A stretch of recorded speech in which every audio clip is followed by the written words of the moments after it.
The allies of House Speaker Alan Peter Cayetano have allayed fears that there might not be enough time to pass the 2021 budget following the suspension of the plenary session until November 16.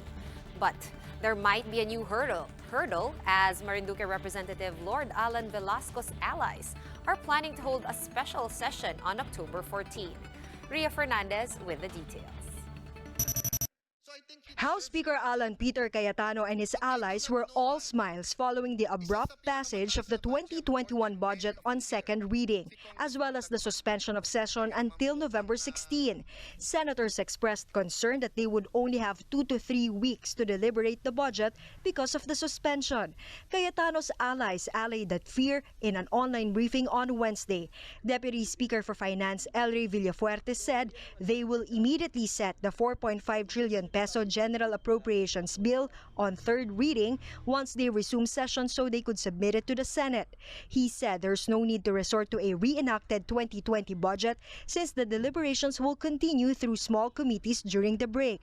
In the original House schedule, the appropriations bill must be passed on third reading by October 14.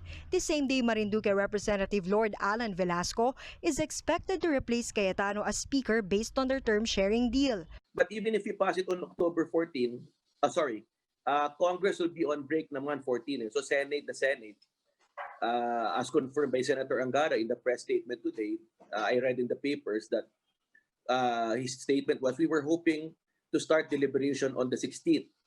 So even if we pass it on the 14th, they will still start deliberation on the 16th. In this case, they can start deliberation on the 17th. Deputy Speaker Neptali Gonzalez II also said that even if the president certified the GAB as urgent, they will still not be able to finish it this month because its printing will take a few weeks. Gonzalez, speaking as a former majority leader, also defended Cayetano's actions, which Velasco's camp branded as against House rules. It is just a directive, which you can follow or not. And if you do not follow it, it does not invalidate any process. Buhay Party List Representative Lito Atienza insisted that the process was flawed. In fact, he said he tried to object Cayetano's motion, but he was disallowed by the Zoom host to unmute. Atienza claimed that Cayetano is now panicking as more lawmakers have started throwing their weight behind Velasco. So he's afraid at this point to face the truth, to accept reality. Maraming members ang boboto for the term sharing. And that's why he doesn't want it to happen. He's clinging by his fingernails. Representatives and Velasco allies Sharon Garin and Eric Martinez shared the sentiment after they were stripped of their committee chairmanships. Garin also confirmed that some lawmakers are now moving to hold a session on October 14 to install Velasco as Speaker. Should the majority rule to suspend the rules or amend the rules, it's up to the majority. And we do have the majority. So we just need to decide on what to do. Kaya kailangan lang talaga maayos yung pag-usap para hindi naman madamay yung buong bansa sa away na to. For News 5, Ria Fernandez, We Are One News. The lower chamber's early suspension of session may stall the 2021 budget hearing in the Senate. A senator says they might not even be able to approve it before the end of the year. Mayan Los Baños with the report.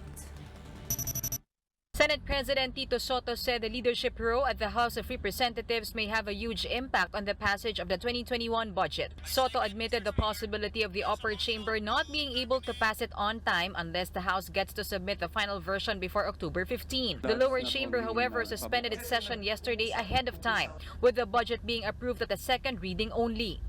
Be disappointed because we will be stymied with our work. Sanay pa naman kami ng trabaho eh. Sanay kami ng pupok ng pupok eh. Tapos wala kayong gagawin muna. Senator Panfilo Lacson said the Senate might not even be able to pass the budget before the year ends. It's all about the budget. Kasi nga, di ba mga parochial talaga yung concerns nila. So nangyayari, pagka may budget deliberation, nadidikit at natatiming naman na doon nagpapalitan ng leadership. Mas maganda kung magpapalit sila ng leadership sa mga middle of the year naman para hindi tinatamaan yung budget.